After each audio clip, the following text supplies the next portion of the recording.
On va parler un peu moquette.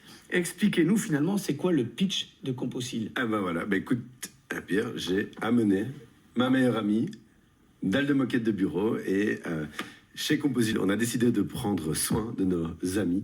En fait, donc ça fait maintenant une trentaine d'années que nous sommes experts en nettoyage entretien de moquettes de bureau, sachant que ma meilleure amie ici, 1 mètre carré, c'est entre 4 et 5 kilos de pétrole raffiné.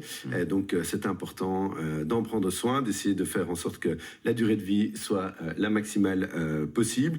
On touche aujourd'hui plus ou moins 2,5 millions de mètres carrés de bureaux. J'ai plus ou moins 1200 clients.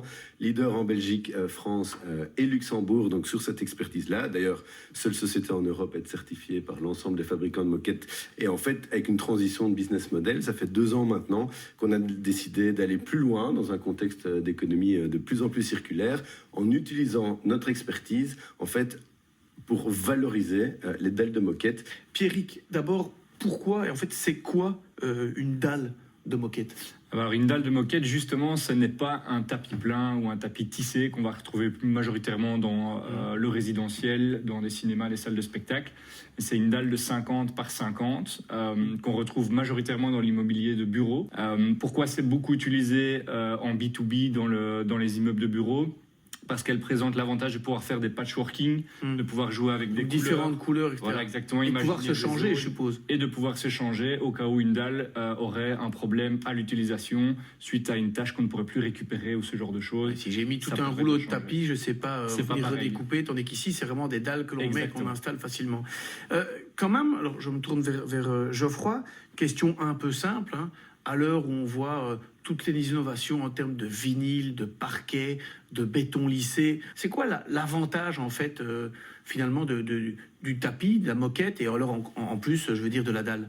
Oui, en effet, c'est une question qu'on nous pose souvent. Mais en fait, disons qu'il y a 3 arguments massus, on va dire, en faveur de la moquette, notamment dans les espaces de bureau. Premièrement, c'est la santé. Donc, en fait, quand on voit ici ces petites dalles de moquette miniature, en fait, les fibres qui sont ici vont pouvoir capturer la poussière.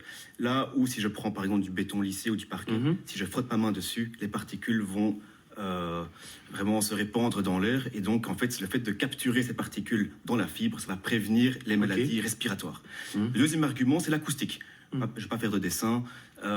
Aujourd'hui, à l'heure des open space, si on ne veut pas que les collaborateurs rentrent avec des mots de tête à la maison, il faut de la moquette pour l'acoustique. C'est vrai que si tout le monde est en téléworking ou tout le monde au téléphone en même temps, ça résonne. C'est l'enfer. Ouais. Et alors, troisième argument, c'est, disons, l'isolation. Une bonne dalle de moquette au sol peut permettre des économies d'énergie jusqu'à 12%. Donc c'est un peu comme si on met un petit manteau, on a un petit peu plus chaud. C'est pareil ici que la moquette sur le sol. Et alors si on peut parler d'un quatrième argument qui est plutôt le plaisir alors de pouvoir marcher pieds nus en été sur sa moquette, c'est inégalé ça. Plaisir, ça dépend des collègues. Je veux dire, ça dépend du type de collègues. Je ne ferai pas de commentaires supplémentaires là-dessus. Alors Pierrick, vous avez également une approche durable. On a compris qu'effectivement c'est un avantage, on peut récupérer, on peut recycler, on peut reprendre ce point-là. Mais vous avez aussi une méthode dans l'entretien en fait. Donc vous ne contentez pas de livrer le tapis, vous allez aussi faire un entretien spécifique? Tout à fait, c'est même d'ailleurs le core business initial de Composil, c'est pourquoi Composil existe depuis longtemps, c'est qu'on a pour vocation de prendre soin du tapis et donc de prolonger la durée de vie du tapis grâce à notre méthodologie qui est unique. Et donc aujourd'hui, en tant que société à impact, qu'on a officiellement mis dans nos statuts, toutes les décisions qu'on va prendre ou les nouveautés qu'on va mettre en place vont être passées par ce filtre de société à impact. Et donc bien entendu, cela passe par nos méthodologies, les produits qu'on utilise qui sont tailor-made pour Composil et qui sont respectueux de l'environnement.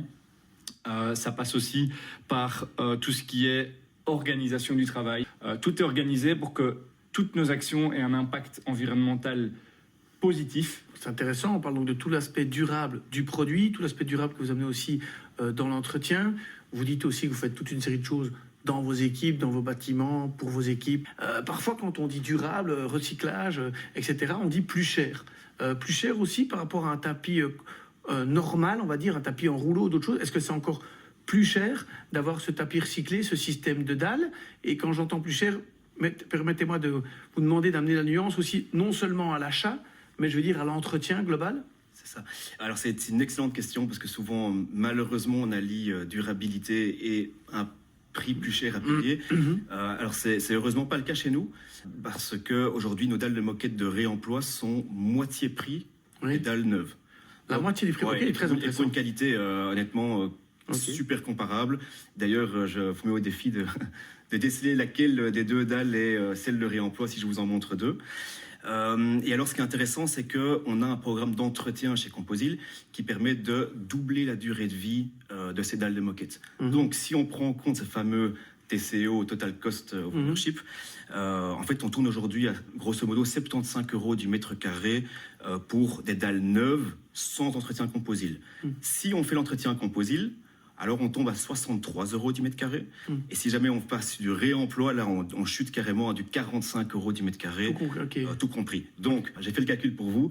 On tourne en fait pour un plateau de bureau assez classique de 1000 mètres carrés, on tourne à 12 000 € d'économie pour du neuf avec entretien Composil et à 30 000 € d'économie pour du réemploi. Je ne sais pas si c'est le commercial de la bande, mais là, il a plié le truc. Pierrick, je vous pose quand même la question. Vous avez évoqué un ADN orienté vers l'impact dans tous les éléments. Quelle est la clé du succès pour parvenir à cet élément-là et pour être performant, en fait, quand on veut faire à la fois de l'impact dans son secteur et à la fois permettre de se distinguer sur le marché? Alors nous, au-delà du fait qu'on ait une méthodologie qui est unique, ce qui est très important, c'est d'avoir une mission, des visions et des valeurs qui sont claires et qui vont en fait définir l'ensemble de nos actions au quotidien. On va ajouter à ça une bonne dose de culture d'entreprise qui va en fait nous driver dans nos décisions de recrutement de notre personnel, de l'animation au quotidien de nos collaborateurs. On a d'ailleurs que des collaborateurs en propre qu'on appelle les composiliens, qui sont vraiment nos coéquipiers, qui vont être managés selon nos valeurs, avec toutes ces valeurs d'impact également, qu'on va responsabiliser, autonomiser très fortement. Le choix également aussi de nos partenaires avec qui on va travailler, donc de nouveau ce filtre de société à impact. On travaille notamment avec des ateliers protégés. Et in fine, c'est toutes ces missions, visions, valeurs qu'on va développer au quotidien qui vont être au service du service client et de la qualité de vie de nos composiliens qui travaillent tous les jours pour notre projet.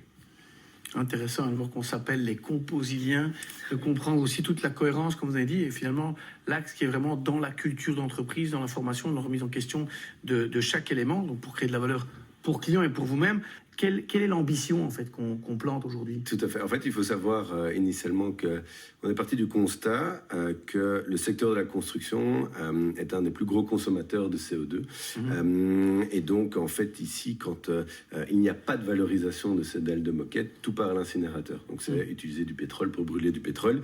Partant de ce constat-là, on s'est écrit une vision qui est la suivante, c'est-à-dire que demain, le secteur de la construction, de l'immobilier, n'utilisera plus de dalles de moquette fabriquées avec des matières premières neuves, on va dire. Donc, c'est soit matières premières recyclées ou bien des dalles de moquette de réemploi. Et donc, comment nous, on va essayer d'y contribuer avec nos solutions Use, Reuse, Recycle. Donc, s'occuper au mieux de ces dalles de moquette pour essayer d'atteindre un chiffre en millions, dizaines de millions de mètres carrés dont on peut s'occuper à l'avenir et notamment à l'étranger. Geoffroy, finalement, comment vous allez faire pour conquérir le monde avec l'impact et ces éléments-là? Comment vous allez faire pour finalement financer aussi votre croissance? C'est quel modèle que vous allez faire? Si on veut aller vite, évidemment, il n'y a pas 35 solutions. Et en fait, on a pris le pari de la franchise. C'est un projet qui a pris 2 ans à se développer et maintenant, on est en train de le lancer. Donc, on va franchiser en fait un maximum de régions. On commence maintenant par la France. Et donc, l'idée, en fait, c'est de pouvoir lancer le modèle Composil qui, lui, a déjà fait ses preuves sur certains marchés et en fait, de le lancer sur globalement partout et de la moquette, c'est-à-dire qu'il peut être ouvert partout dans le monde. Finalement. On dit parfois que le modèle de la franchise, c'est l'idée de dire que on peut grandir de manière interne, on peut grandir de manière externe, d'autres qui achètent le concept. La franchise, c'est vous entourer d'entrepreneurs qui vont lier un peu votre destinée, avoir la même dynamique. C'est cette dynamique d'entrepreneuriat que vous avez mis à vous trois, que vous voulez propager. C'est exactement ça. En fait, on cherche des entrepreneurs, des gars en fait qui sont prêts à investir évidemment financièrement, mais également de leur personne. Ici, on parle d'un investissement d'un peu plus de 150 000 € avec un break-even en fait dès la 2e année. Donc, c'est vraiment un modèle qui a fait ses preuves. Tout ce que nous avons appris comme expertise, l'idée est de l'exporter et de former d'autres personnes qui, comme nous, vont pouvoir opérer dans leur pays en fait. Et vous vous a bien fait le commercial une nouvelle fois. Donc s'il y a des entrepreneurs et entrepreneurs qui nous regardent et qui veulent investir et développer ce concept qui cartonne, hein, comme on peut le dire, pour pouvoir aller franchiser, eh bien, on vous invite à penser Moquette pour cette belle success story.